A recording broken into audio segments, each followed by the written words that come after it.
CNN News.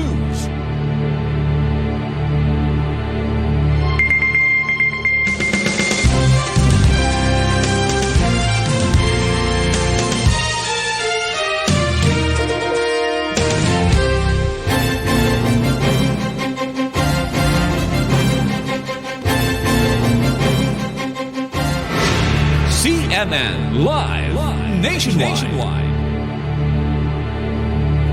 Magandang umaga Ariel, magandang umaga Pilipinas. Nilino ng pamahalang lungsod ng Lipa na hindi ito tumatanggi sa alok na donasyong 1,000 packs ng bigas para sa mga empleyado ng gobyerno. Ngunit iminungkahi nitong unahin ng mga higit na nangangailangan sa komunidad. Sa isang opisyal na pahayag, sinabi ng LGU Lipa na bagamat nagpapasalamat ito sa lahat ng mga individual at organisasyong nais magbigay ng tulong, may pananagutan din itong tiyakin ng maayos at transparent na pamamahagi ng mga donasyon.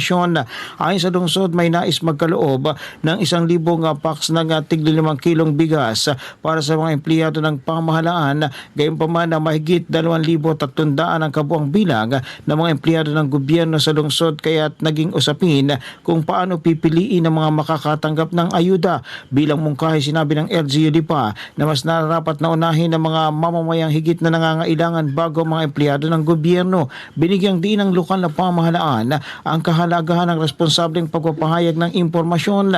Ayon dito, maaaring magdulot ng kalituhan ang mga social media post na nagsasabing may dumating na truck ng bigas sa City Hall nang walang sapat na detalye, dahil maaari itong maghikayat sa mga mamamayan na magtungo roon kahit wala naman talagang ipinapamahaging ayuda sa publiko. Dagdag pa ng LGU Lipa, hindi nito pinipigilan ng sino mang nais tumulong at malaya ang mga donor na direktang mamahagi ng tulong sa kanilang napiling mga benepisyaryo. Iginita ng lungsod na bukas ito sa lahat ng anyo ng suporta para sa mga Lipenyo, ngunit hindi ito makikilahok sa anumang gawaing may kaugnayan sa kaguluhang pampolitika. Nanindigan ng pamahalang lungsod na patuloy itong magiging katuwang sa mga programang nagsusulong ng kabutihan, pagkakaisa, paggalang at tunay na paglilingkod para sa kapakanan ng bawat mamamayan ng Lipa.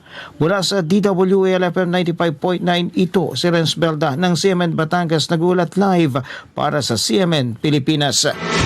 CNN Live Nationwide.